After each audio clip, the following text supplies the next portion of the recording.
Just run right into it. So first, I'm gonna introduce our moderator for this panel, which is Professor Dominic Elliott.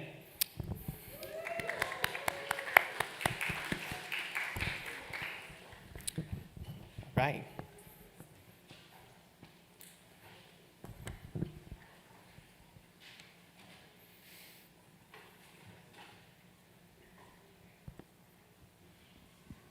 Testing.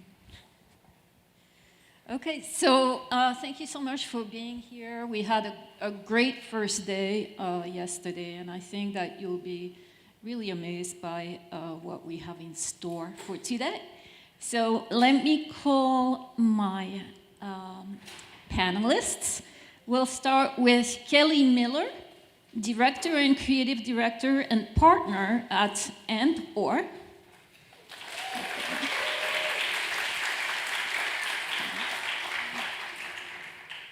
PJ Richardson, Executive Creative Director and Co-Founder at Laundry.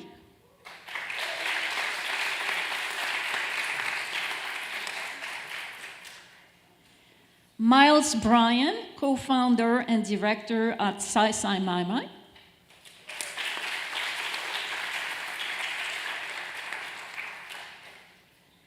Cynthia Bryan, Co-Founder and Director at Sai Sai Mai Mai.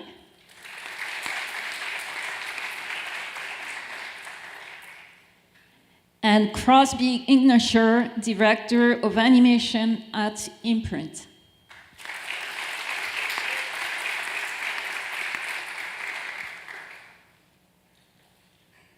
Before we get started, I wanted to mention that I really, that title sequence yesterday really resonated with me. That, it's all about concept, and I think that it really will speak to our topic today in the sense that, for me, what it was really about is the fact that we're all little particles in this world, right? And the fact that it ended with an ammonite and the Fibonacci sequence, I thought was particularly resonating to design students. I wear this when I need to be grounded in the world, so this is an ammonite. So it's also an example of the Fibonacci sequence. It's also 66 million years old. 1 or 2 days before or after, I'm not quite sure. But I think it speaks to the fact that we really don't have that much time to make an impact on the world. And this is some of what the panel will address today, is just really thinking about what you can do to really impact the world around you. So I will start with some of the students' questions that they put together for the panelists. How can motion designers balance making a living with making a difference? Any advice for young designers hoping to promote social causes? We can start, Crosby, do you want to start? We can start with the end. Does it work? Yes. Okay, there we go. Let's see, how can you make a difference? And you said balancing your full-time job? Is that? Yes. Okay. And making a living at the same time. Making a living, yeah. I think it's just budgeting your time, because the job that you're on isn't always going to be one that is for a social cause, but I think there's, you can use your free time to, give to charity or volunteer, do some good in the world, or we were talking about this at lunch, but you could also just bring a lot of energy to the project itself and make something good that, puts more good quality work into the world. For this, I have a little bit to share, because last year I volunteered and joined the Ad Council US committee. It's a totally volunteer job, and all the projects we get is for actually good social cause. So because it's totally volunteer, so what I like about it is I actually don't have a lot of pressure to be really like doing a lot on the project because it's a UX committee council. So we will gather together, once in a while and then review the project and the progress. Also, the other members, they're from other really great creative studios as well. Everybody on that project is not getting paid. People just like having the same cost, bringing people together, and then we discuss how to make this project being better. It doesn't actually take that long, just like, an hour or two meetings we chat about the projects and inspirations. Sometimes we'll get together to share what we are doing in our creative world. Then we learn from each other. So I actually feel like it's a great opportunity to work on something, not feeling stressed by clients, but also simultaneously learning and doing good projects for the social cause. So that's actually one of the best things I signed up last year. It was really rewarding. So I guess I really recommend to find like kind of volunteer opportunities to just get in. Maybe payment isn't that important, but you're actually getting a lot of other things from the project. So Cynthia's the one with the time management capabilities, by the way. So I think, at a smaller scale, living your cause is always going to be the first step. I think it doesn't really count if you don't really believe in the things that you're contributing to.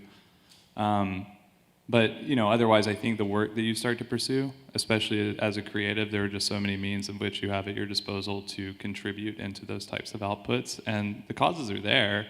If you have the time, certainly people are always looking for, be it through pro bono work or nonprofit. I think pursuing that work, there's definitely people to look for and contacts that you could start making within those entities.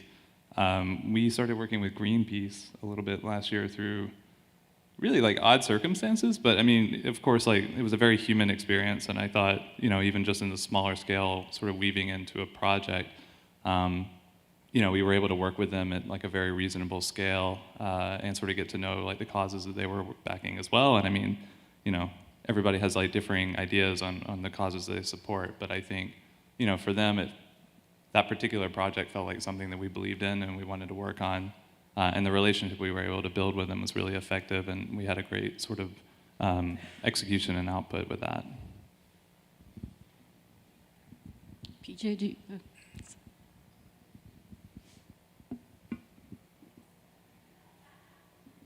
Does it work? Okay, good. Yeah. We've found that, like, to answer the question, just not making social good another job that you have to do every single day on top of a motion graphics job seems to work with our team the best. I think like anything from like we do monthly beach cleanups in LA for the surfers at the studio to feeding the homeless, every 3 or 4 months at a soup kitchen. I think making it just small pieces that you can just fit in where you can fit in and not beating ourselves up on trying to do it perfectly and do a job perfectly seems to work really well on a like outside of work thing. And then at the studio, doing personal projects that make a statement about something we believe in, whether it's LGBTQ plus or otherwise, and just making small projects that we just post on social media when we can on the right time is just making it bite-sized seems to be the easiest way for us to make a statement about our things we believe in and just do it when we can, basically. Kelly? Hello. Yeah, I think the way that I look at it is through the lens of, practicing what you preach or something. Our studio doesn't necessarily go out and look for social impact work, but when it comes in, even if it's a challenge, like a tight budget or a tight timeline, we try our best to accommodate that, and that's because we care about the cause or the message or what have you. It also comes in who we choose to hire, who we work with, the clients that we partner with. We try to live up to like our ideal standard of having a very diverse, you know, workforce, and especially in like live action production when I'm directing, it's very important to me that we're casting representative people, like it's a diverse cast. We take a lot of time with that, and also behind the scenes too, like trying to hire women and people of color for leadership positions in front of and behind the camera. Excellent, thank you so much. And I think we would be remiss if we didn't mention that this whole event is supporting a cause. You're all supporting these students. And it's something that really blows my mind, honestly, every year when I see, you know, between 30 and 40 companies come here at their own expense to talk to students and to see you all. I mean, I think that really deserves a round of applause, honestly.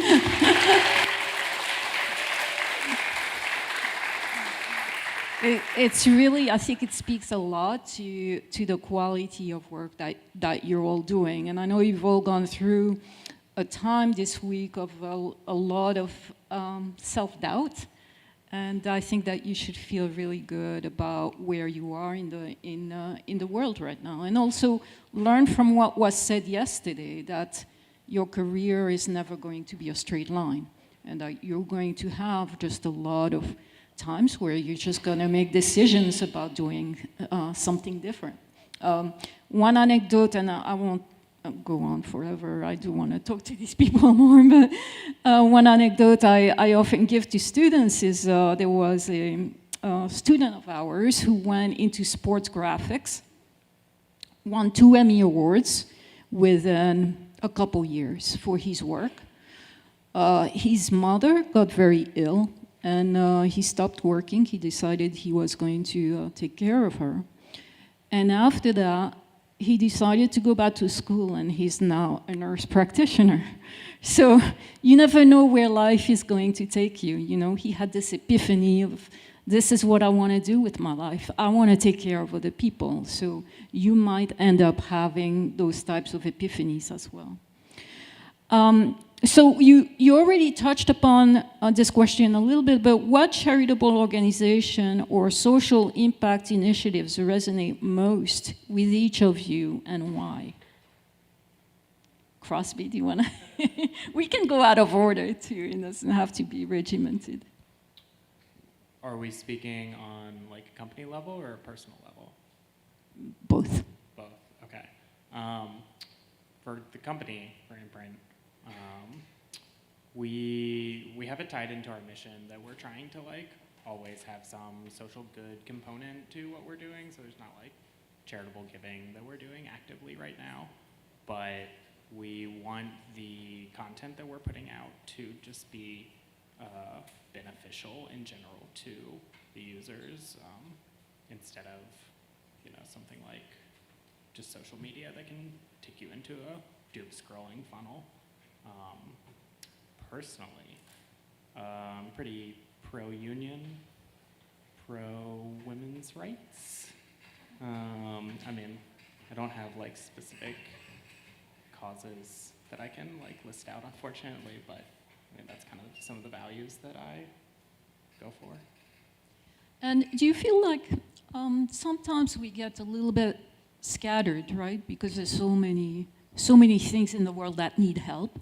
Do you feel that it's more effective when you really are committed to one single cause? I think it can be if you're feeling hopeless about how many things there are. Yeah, like if you're just saying, okay, how do I help out the 1,000 causes that need my attention right now? Like, it's not all on you to fix the world's problems. But if you want to take a step forward, I think you can pretty easily, using the internet, find ways to take one step towards one cause that you believe in, and, you know, it's kind of like, and that will slowly build and have some little bit of a ripple effect, I think, to the people around you and help that organization, hopefully, or that cause. Excellent, thank you, Crosby. Cynthia. Yeah, So a little bit introduction of our studio. With I'm Cynthia, so I'm CY, and this is Miles, so MY, so that's why we're size and my mind. So we blend a lot of personal values with company values because I am a minority woman, and Miles is, you can speak for yourself. Person of trans experience.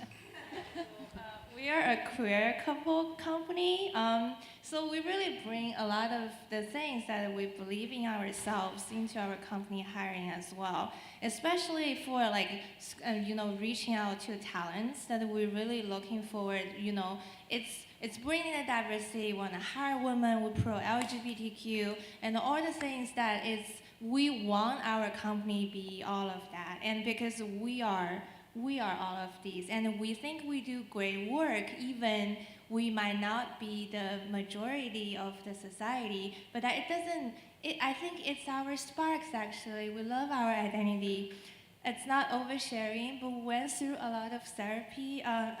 But I think during the process, we really find ourselves, our footing in the creative industry. It actually will bring this spark into our work as well, into our client relationship. So I want to find people, I want to encourage people who have similar experience with us to really just to try and to push themselves, because we gotta believe in ourselves.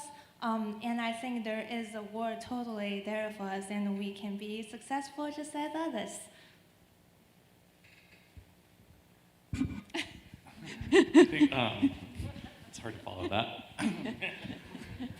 Yeah, I mean, coming from a space, especially as someone who was white male presenting for a long time, most of my life, and feeling like the pressures from society to present a certain way and represent myself a certain way. When I talk about being your own cause, it's sort of, those changes have to take place from an introspective level before you're really gonna, I think, make a lot of progress and outreach. And so, I mean, exactly what Cynthia was saying, we really wanted to take into our own cause as a studio to challenge the norms that were around us. And I mean, with myself and the ways that I changed the way I present, and also the way that Cynthia has sort of grown as someone who represents the face of the company. We challenge our clients, we challenge our peers and the people that we work with and the people that we ultimately want to hire to represent the best versions of themselves and the most authentic versions of themselves. And I think in terms of a cause, that is the most meaningful thing that is on our minds, and we want to make our studio something that is built entirely out of that.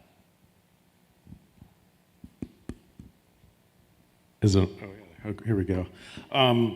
Yeah, for us, I think our studio overarching value is based on equality and empathy, and then all of the different sort of pursuits and causes that the team believe in kind of go in different directions. But one of the things that we find, and we work on projects that hopefully tackle some of this, especially with initiatives that we work on with Instagram, is just this media perception that one is better than the other, or that we need to all be perfect or beautiful or this or that. And we really try to break down barriers both with our side work and even our client work to really create and reveal the honesty of everybody and the beauty and love of everybody and their talents. And that's something that's really important to us, and feels like we're constantly fighting with algorithms or even clients that want to put us in a box or only use the white male model or this idea that models on shoots need to be these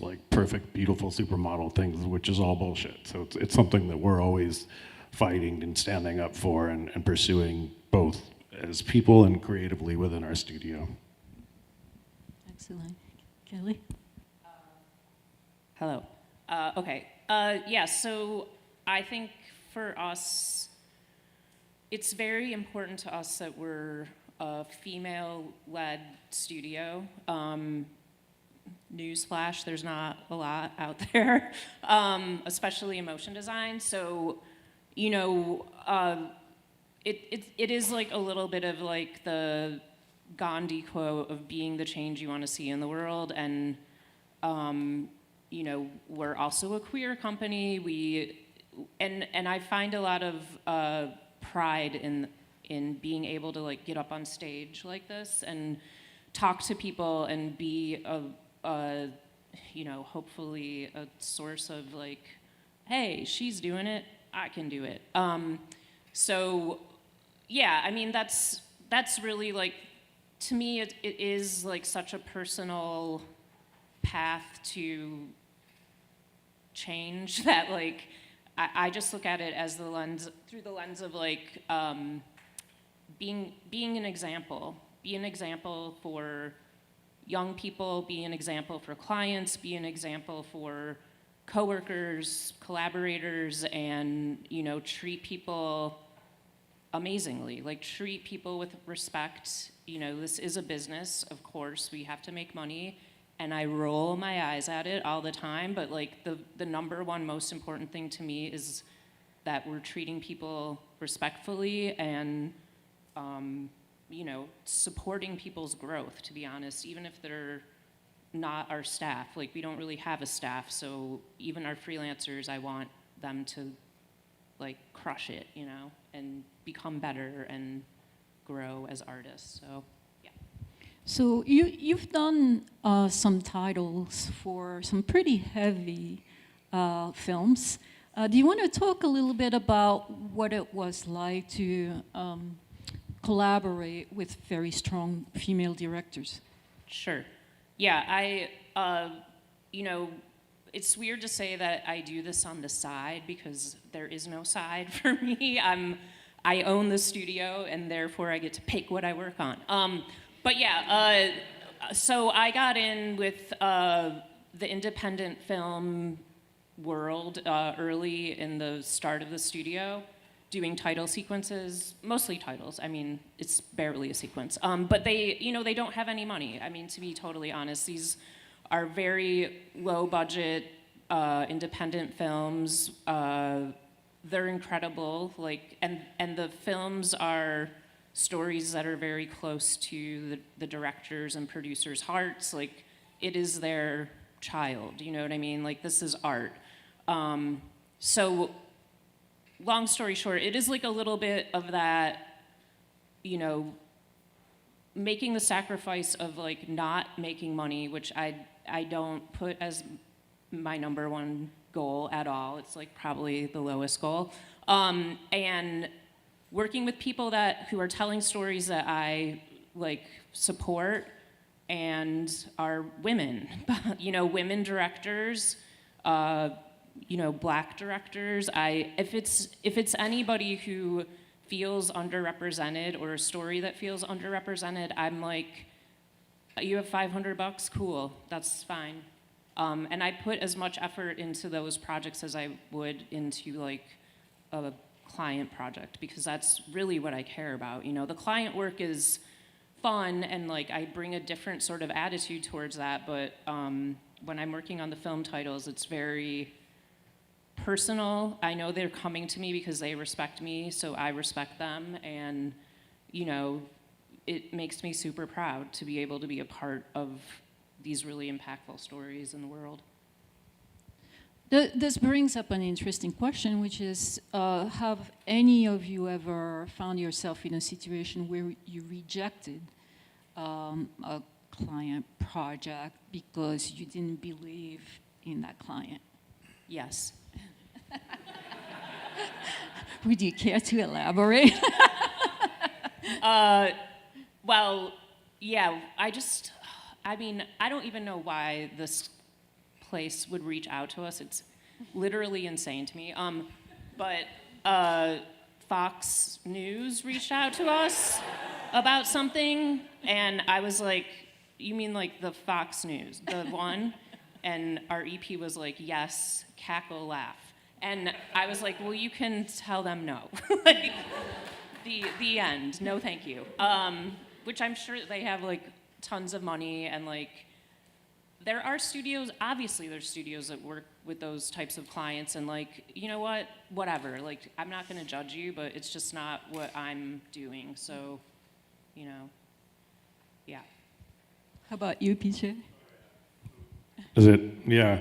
We turned down $1 million single bid job for a vape company because it was low key targeting children, and we were just like, nope, not even not even going to do it. And we would have made a ton of money, but it just didn't work. And we have a no cigarette ad rule and a few others, so we definitely know where we stand.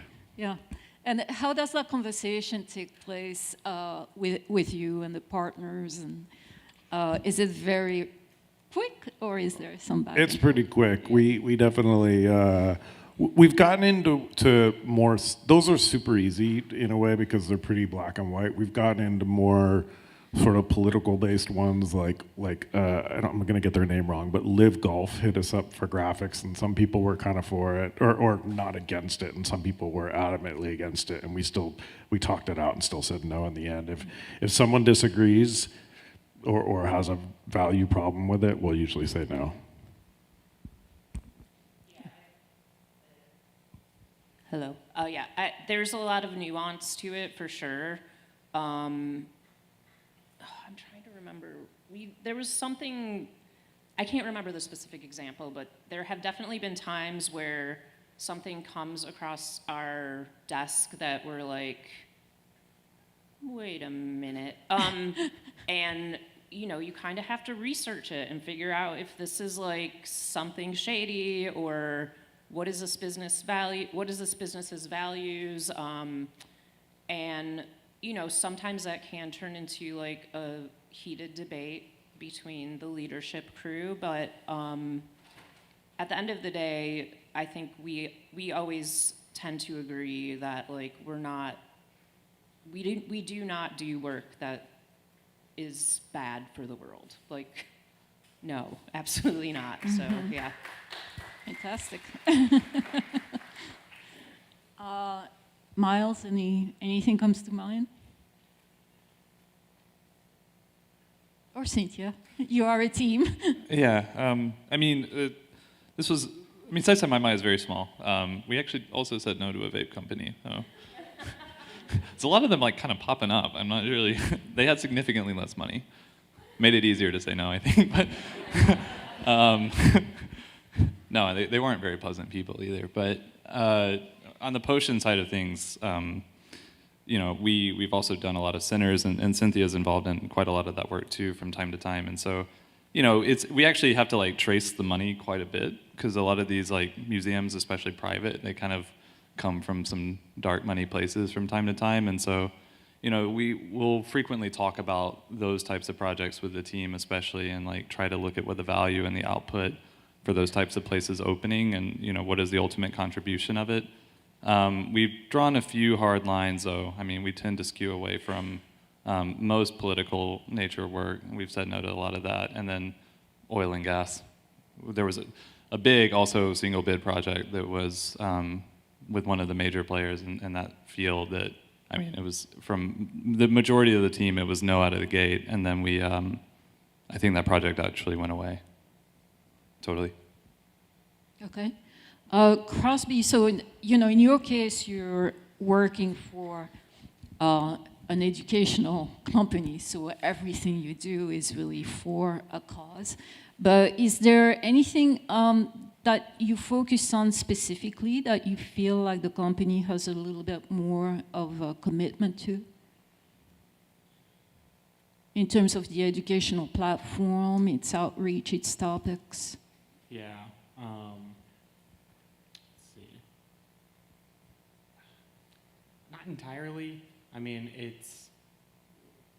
We're focusing on books that are both going to, the core product was books, we're focusing on books that were both going to interest people, but once again, didn't skew negatively, because there's a feature in the app that's always been there where any user can recommend a piece of content that they want to see, and we vet all of them. And there's some wacky suggestions in there. And we steer clear of a lot of that stuff.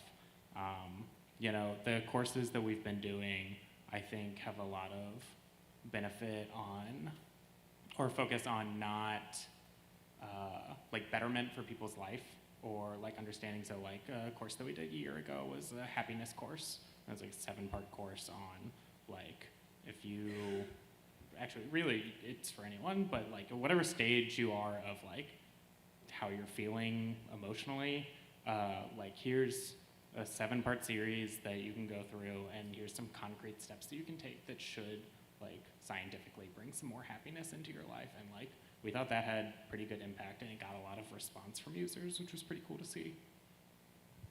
That's quite wonderful. It's hard. I mean, it's very difficult to sort of monitor those types of user-generated feedback. You know, they're talking a lot about that with regard to Goodreads right now, which is run by Amazon. But people reading books, making negative comments about other people's books just because they're competing with their own publications, you know? And there's really thousands of these things that are generated every day, the sort of fake review kind of problem and mentality. So, any questions? I mean, I'm gonna do back and forth, but I'd like to see if there's any questions from the audience so far.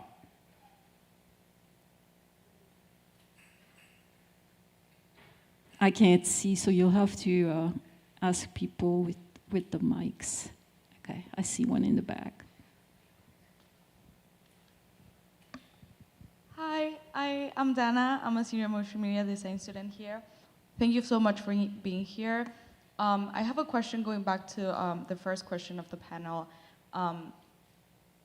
Professor Dom was talking about having a stable job in order to like help people out and like doing something for a cause.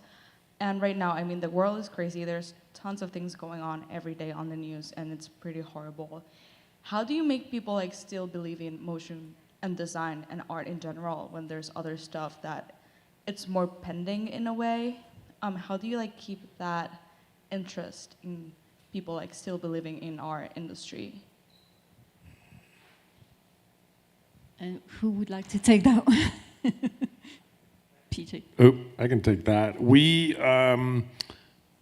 something that's really important to us and we address at the studio almost daily is mental health. Like, and that is a huge layer to a lot of the world problems and the sense that it's overwhelming and also, you know, news cycles are relentless and it grinds everybody in the studio down. So we talk about it and we encourage people to, you know, do what they feel, but it's okay to not have to do anything and to just take a break, to just bury yourself in art and MoGraph if you want to watch Netflix, take a walk, like or you can, if you're feeling something else that wants to relentlessly make a statement about it, we encourage it too. I think there's no wrong way to do it. I think it's just being encouraging to what people are feeling and sharing at the studio, which we do in staff meetings very frequently to help kind of navigate that.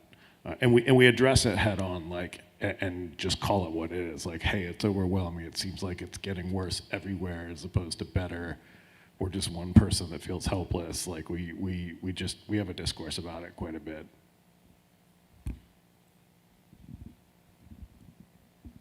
I was just gonna, I mean, that answer, I mean, speaks to me. I just want to say, like, find your peace is where you can, and, you know, just something to echo yesterday, like, also find therapy where you can through your peers and then also through professional help. But also, like, it is also okay to get really fired up.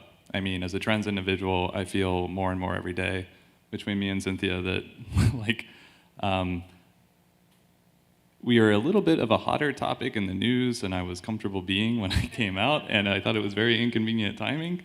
And politically, I feel that that is becoming a lot more aggressive. And so my response to it is to become, you know, appropriately angry, I think, and not in a world where I want to fight with violence, but to use my skills and my background as a designer to speak through the work that we take on and that we do. And so we're still, you know, navigating that, but I think you can also use your passion as a motion designer as a catalyst to form those results in the way that you want. Yeah, so I think I moved to States like almost 10 years ago, and it was about a year or two in, and Trump started to run the campaign. I started the first time, and then he put China all over the headlines, and I'm Chinese. And it was a huge pressure at the time, so I felt like my identity just around me is becoming a crisis because I didn't do anything, but because he was like, you remember that 7 years ago, it was like China, China, China. And then it just It was overwhelming. I was at the school. I didn't even speak really good English. I don't know how to express my personal feelings. But what I found is relating to what you said is internal peace, finding the people you actually trusted around you, building a real in-person connections. Because all the worst problem or the things can attack you online, they're actually it's a layer remote from you. And finding the people you have passion in the same creativity and build bond relationship with them, finding your own safetyness and internal peace. I think that really helped me in my work and just this mental peace in navigating creative and everything. And you feel you did that through your relationships? Yes, all the friends, my coworkers, colleagues, friends from college, teachers, everybody who supported me. It was really important to me. And I met 99% of people. They're super, super nice. It's unlike what being described online. And I feel really thankful and grateful that I have such a supportive community around me all the time. Yes, I think we have to remember too that good news don't sell. So we are being hammered constantly with the bad, right? Because that drives the ratings, unfortunately. That's what kind of people tend to gravitate towards.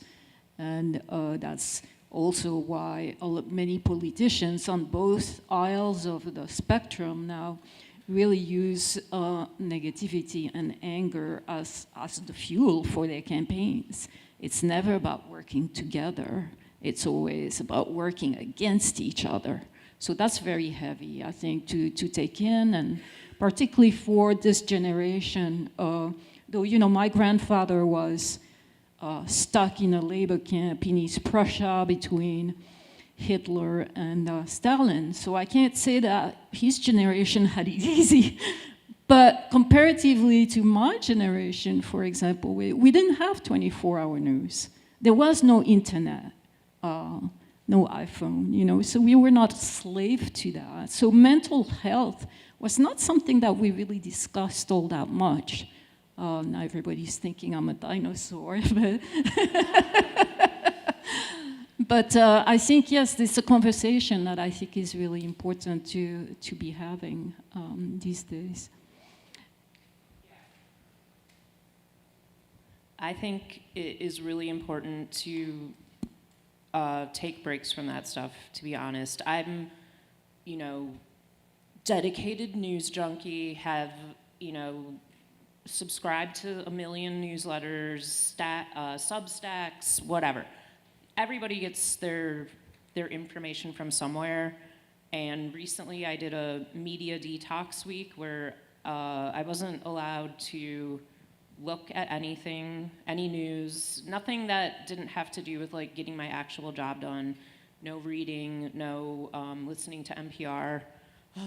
So hard. And it was so lovely. It was so lovely. And just, it's a great way to center yourself and find your peace, and then add things in slightly, so that you're not getting overwhelmed by the news and the onslaught of terrible events, because the truth is things have always been terrible.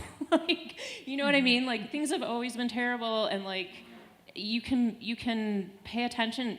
It's important to know what's going on in the world, absolutely 100%, but we don't need to know it all the time, every second, and let that affect our mental health. And then just speaking to the idea of encouraging people to care about the arts and culture during these turbulent times, it's this is the place where we're able to comment on this stuff, right? Whether you're a filmmaker, an artist, a motion designer, whatever, we are the ones who are defining the cultural landscape, so that this is why it's important to me that I work with people who are telling these really important stories or learning how to tell them myself. So yeah, I think you can't make people care about art, but you can share your story, and the people who want to hear it will care and pay attention, PJ. Yeah. Thank you.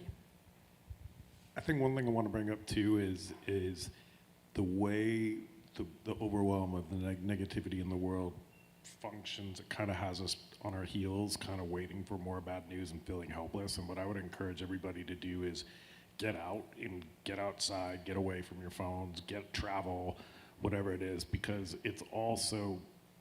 So I'll tell you one story. So about 9 months ago, I stood in Jerusalem, and it was there were people praying at the mosque. There was the temple 50 feet away, and they were really the Muslims were really aggressively trying to just defend their right to just pray in peace, and the army was being a little aggressive with them. And then I went and I was like, well, what's that about? So I went back to my hotel, looked at the news, and 3 different news sites reported it completely wrong and completely differently favoring their own bias. I was like, well, shit, this is all nonsense. This isn't like, none of this is true. So, and then the next day I was in the West Bank in Palestine and meeting a bunch of Palestinian people that when I was like, hey, what is it like? What do you feel? And I was like, do you hate this? And they're like, yeah, we don't want to live in a wall, but we don't have any hate for Israeli people.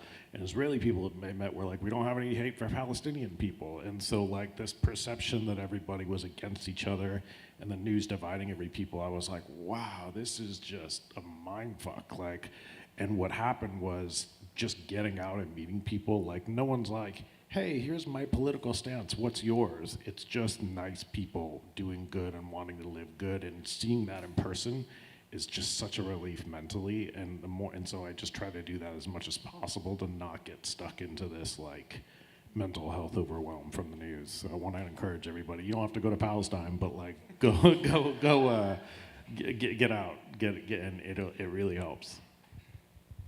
Right, that actually makes me think of there is a cop in Savannah who worked with the CIA for years, and he was really way up, decided to take huge pay cut and come back to his community because he's part of Savannah. And one of the things he's working on is the whole notion of de-escalation, from the point of view of just violence and just trying to really help his community. And he encourages people to, his very simple idea, but he says, just help your neighbor. Just go next door, meet your neighbor, shake hands, see what you can share with them. And it's such a lovely sort of idea, that I try to work on every day with my own neighbors in my neighborhood. It's just because I think we feel sometimes we get so isolated and sort of introverted, and that's not very healthy either. So that's how a lot of miscommunications take place. Any other questions from students? Yes, there's one right there. And she gets extra credit because she's in my class. Hi, my name is Emmy. I'm a junior doing motion media. It's gonna get a little personal, and especially after this discussion that we just had. How do you guys, at least for me right now, I'm scared to graduate and I'm scared to like go into the real world. I know I have people surrounding me and like friends and stuff, but I do feel alone when I do graduate, and like I don't know where the next step is gonna be, like how to get there.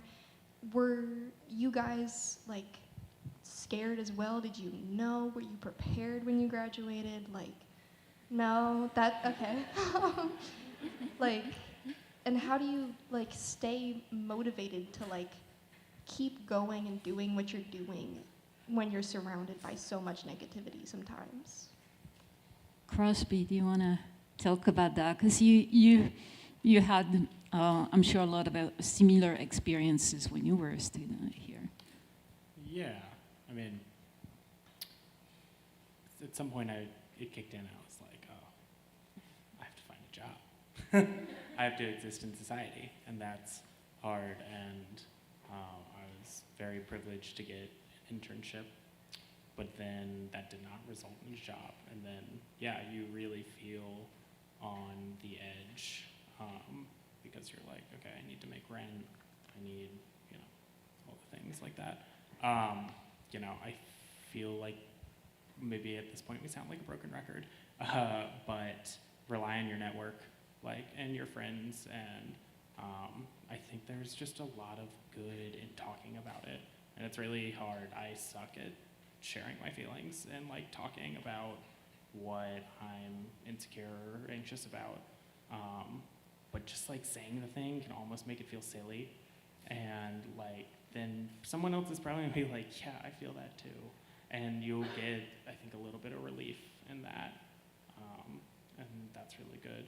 I think just also to echo from the previous question, for all the doom and gloom, just unplug, delete the app, especially as coming from a company with an app, we are vying for your time. We want you. Every single app's business is to keep you in the app as long as possible, and because that's how we make money. And how do you escape it? Just delete it off your phone. You can always re-download it. I, at the start of the pandemic, deleted Instagram for 9 months, I think, because I was shit's scary, and New York Times. But I re-downloaded New York Times and deleted it 50 times, but easier said than done. But I think that's the two things: rely on your network and just unplug from the bad.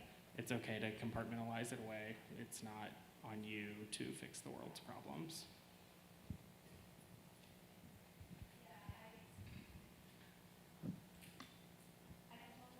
Relate to you because I was so scared. I moved to New York only because my roommates plus my best friends, they can share a U-Haul with me so I can save some money. So we three, and plus a guy who actually had a driving license at the time, who we four drove one U-Haul to New York without a plan. We got a small apartment in Brooklyn. Everything was pretty rough from the beginning, but we actually stayed very close, and we tried to help each other out. So we gradually started to meet more people. Then we introduced each other, be like, hey, I met this art director from this studio. You want to just come out, hang out together? So gradually, we actually, meeting more people by sharing. Then we started building our community in New York. Things kind of roll out more naturally than you thought. You just keep doing what you're doing, actually. Whenever I'm really lost, especially in the morning subway, because it was so crowded, it was very hard to breathe before pandemic. And then you are in that car, and then you wonder, why I'm in the city, and this car randomly stopped in the tunnel, and I'm going to an office, a desk, working as a junior designer, but why I'm in the city? You got those moments, but then you kind of zone out. You'd be like, okay, but I'm just gonna focus on my project today. I'm gonna do this project the best way I can. If I've been asked to make 2 directions, I'm gonna make 3, and I'm gonna make an animated logo, something you didn't ask for it. Just show more, and things will actually, so your future is actually gonna plan out in its own way for you. So, and you will get there in some ways if you just making your current step well. I just want to say, go watch part 1 of my long speech from yesterday's alumni panel when you can, because context. But the main takeaway is I am the happiest in my life that I've ever been right now, for lots of great reasons, most of which are due to this person right here. But at the same time, I think thinking back to that time in my life, I don't know your life or your background or your history, but at least in my youth, I had a lot of things that on paper were very wonderful. I was sort of shepherded into a convenience and privileged life to be here in this school. And there was a lot of wonderful things about that, and I felt like my life was very easy in a lot of ways. And so, of course, the world was daunting and scary and dark, and it is in a lot of ways. But I'm also here right now with you having this conversation from a very different perspective, over 11 years later, in a room filled with beautiful people discussing the most beautiful topics that I can. And I think that's sort of an encouraging piece of its own, is this is the moment where you get to start shaping and forming your own life. You are going to leave here and everything is going to be in your hands, and there will be plenty that are out of control and things that you'll have to deal with and struggles. But those are the things that are ultimately going to help forge you into the best version of yourself if you open your mind to it. And I really believe that's that's going to start soon. Yeah, I mean, putting myself in your shoes from where you're at, I can tell you, I was terrified. I drunkenly cried to my roommate on the last week of art school, and I had panic attacks for a year and a half after I moved to the West Coast. And I think the two things that if I knew better then that I could redo would be to find someone close to you that's going through the same thing that you're going through and that you feel comfortable sharing it with, because it feels like you're all alone on the degree of fear, uncertainty, but really everybody's going through very similar feelings. And then the other part of it is just making your world as I don't mean it in a introverted way, but just making it as small as possible to why you're doing what you're doing and what you love to do, whether it's MoGraph or a hobby, like not trying to feel like you have to go in too many different directions, like to just kind of help anchor yourself. That's what I wish I would have done. I was like, and a mess because of it. And that if I were to do it differently, I think that's what I would do.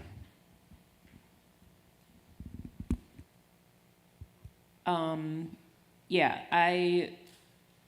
I have what I've been calling like naive optimism. So I don't remember being, excuse me, scared of graduating undergrad.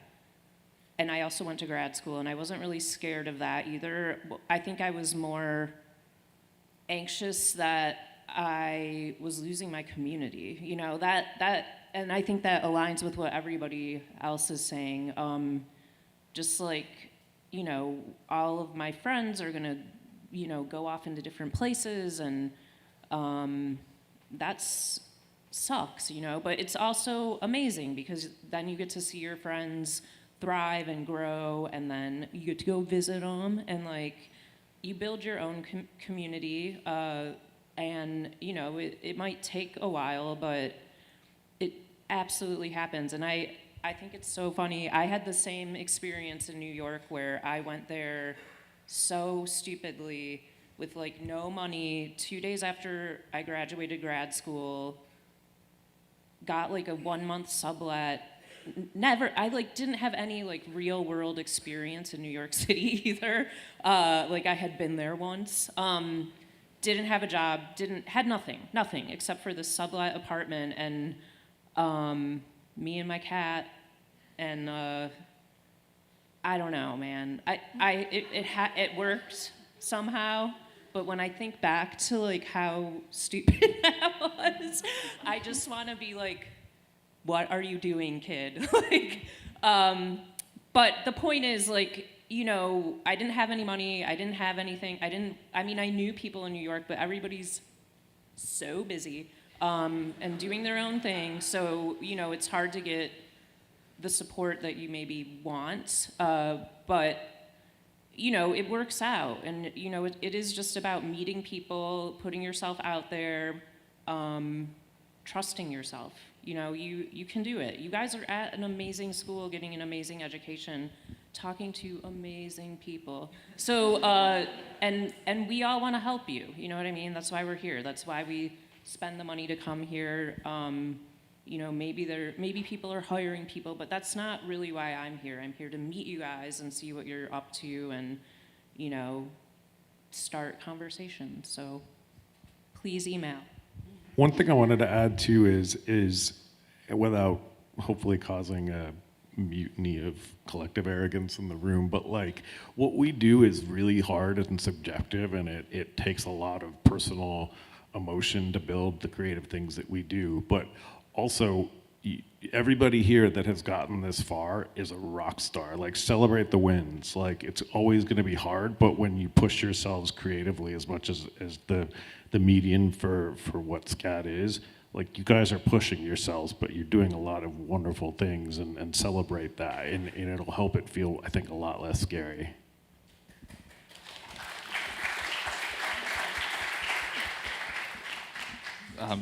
I don't know if we need to move. I was just going to say, you're going to be okay. I mean, I think that was the sentiment that you were getting at.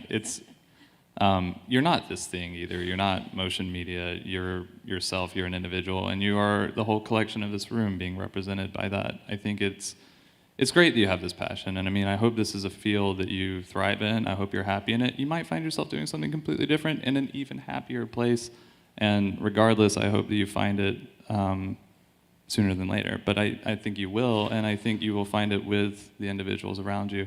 Many of the friends that I graduated SCAD with, they went off and did very different things. Some of them are here now, and I get to see them periodically. That said, I met completely new people, and they're my best friends and my partner. So life has a way. I think one of the things to remember too is that, I don't know if I'm allowed to say this, but most of us are on the spectrum. I mean, we are artists for a reason, right? And so we feel things really deeply, emotionally. It really is a little bit tough for us to sort of meet those challenges. But to get back to what Madison was saying on stage yesterday, transitions are scary, and then you get past it and you're like, well, that wasn't a big deal. You know, why was I so worried? I mean, it's fine, right? I mean, we're worried about being here on stage and having to present, and then within 5 minutes, you're like, this is okay, right? So just remember that. I mean, you just kind of hone that feeling. Any other questions from the audience? Yes, please. Do you want to, do we have a mic right there?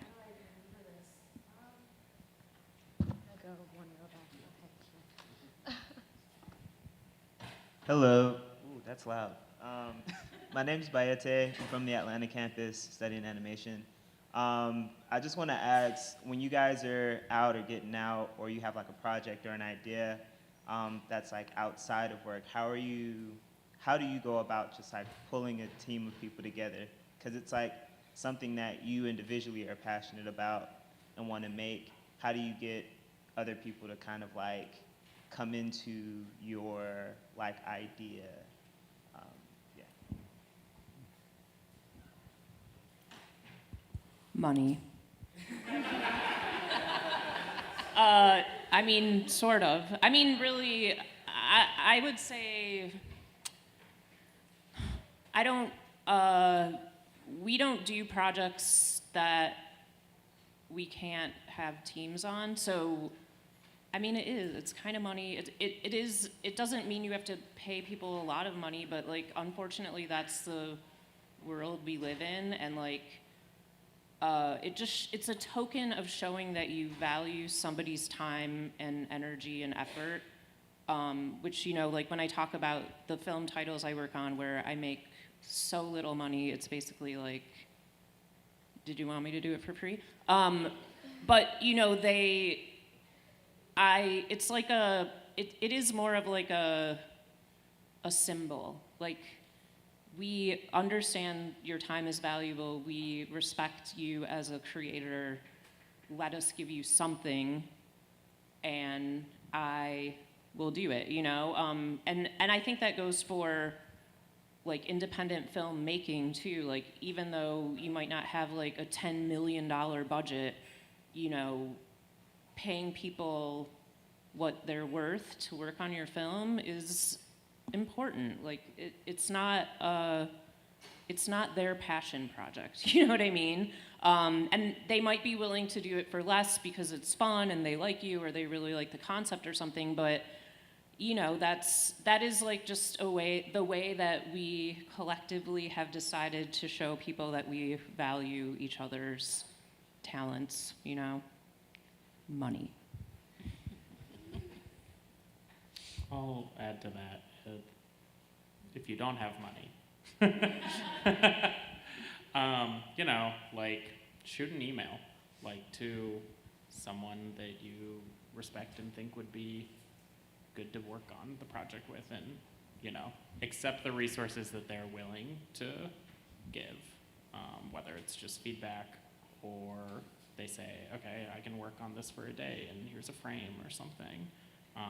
Also, I would say just be trusting of the people that are around you, because like, even though they might not be your dream team, they're still a team, and if they're willing to work with you, that's huge. And, you know, just believe in them to make it to the finish line.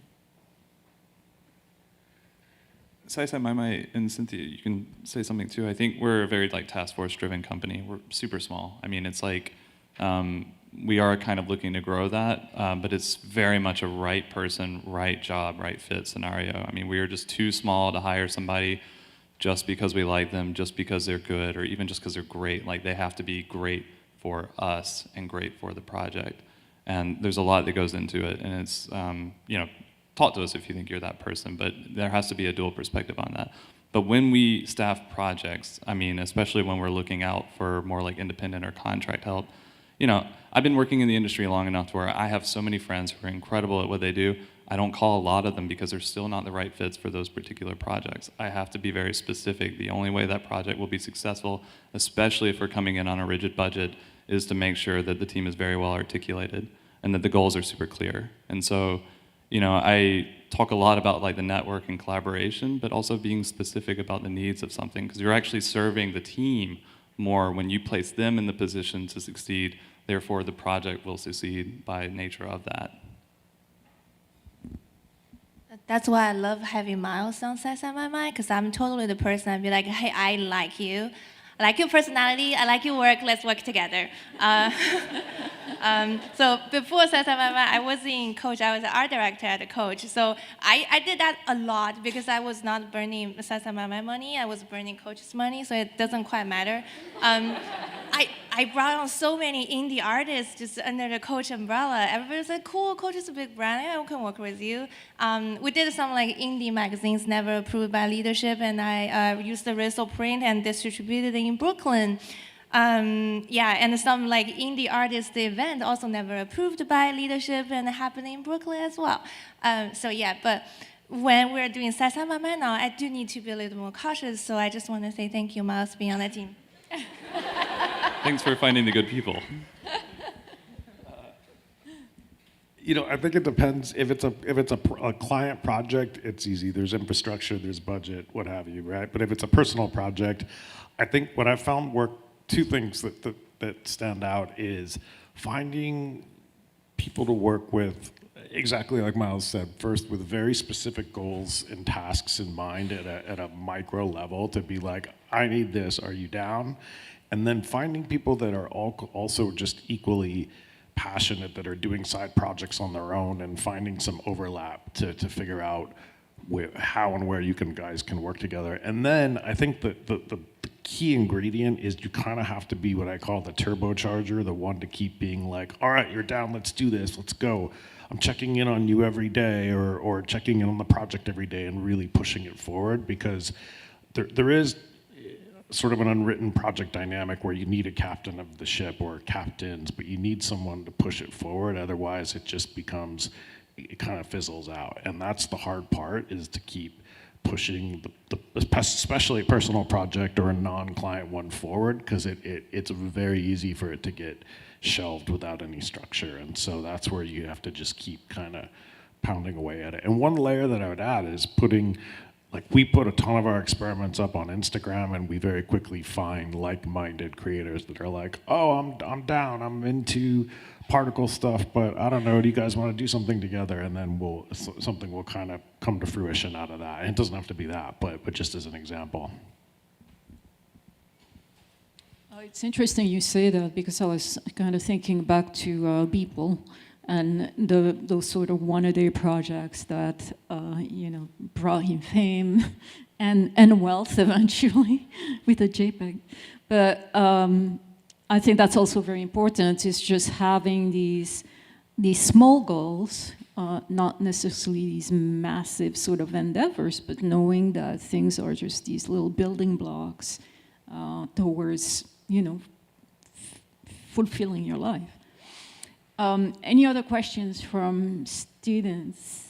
There's one back there. We have time for one more question. One more? Okay. Just putting it out there, and then I also want to say just like a huge thank you to the panelists today.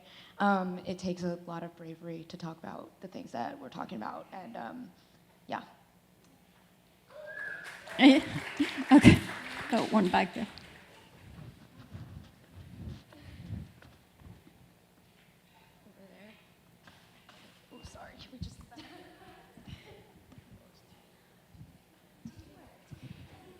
Hi, I'm Pirata. I'm a senior VFX student here. I'm originally from Thailand, and then a bunch of years ago, like there was a time when employee got laid off because they speak out about the cause they believe in through like social media, or like they were not like caught, but like they have like some sort of appearance on social media that they went to like at least like volunteer or like peaceful protest. And I just want to know your take on like freedom of expression as an artist, but also in a way you kind of represent the company you're working for.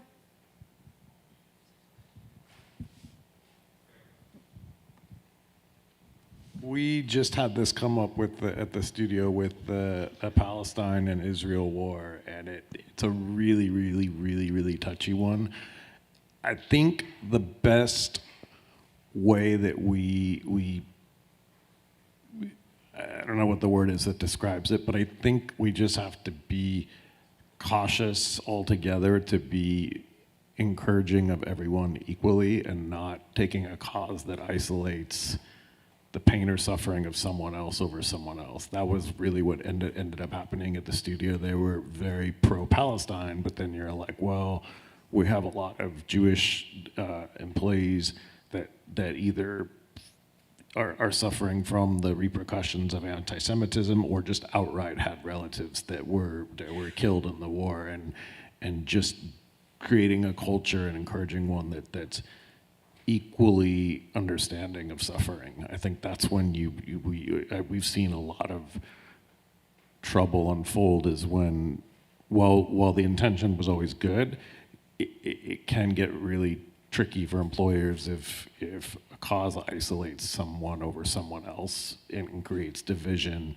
when there's a whole situation of people that are equally suffering.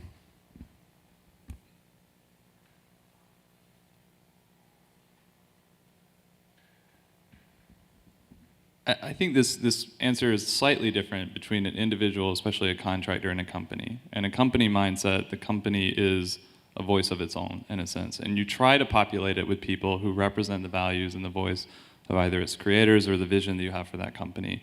That said, we are not the arbiters of just cause. I have pretty strong opinions on a lot of those things. And I am willing to speak about a fair amount of those opinions as my own views, but I'm also pretty cautious of how I inject those into the company, because I also want to create a space where people want to work with us, and we want to work within the company, and we want to have that collective voice and make sure everybody feels safe to represent themselves fully in a way that is not restricted, but also, gels. Well, because it's not just you. I mean, you're there with your peers, and you're going to have peers of different beliefs, backgrounds, cultures, and environments that you just have to learn how to respect. And so I think your question is sort of specific because you're talking about a scenario of protest, which is a legal right. And so, I mean, I'm not going to fire anyone for exercising their legal right to represent their views.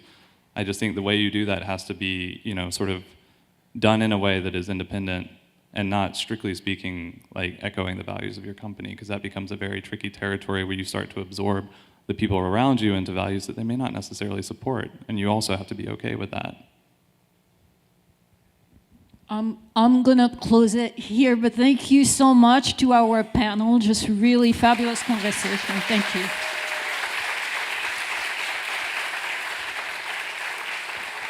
I think we have time for a quick break before the next panel. Yes. Thank you. Thank you all again.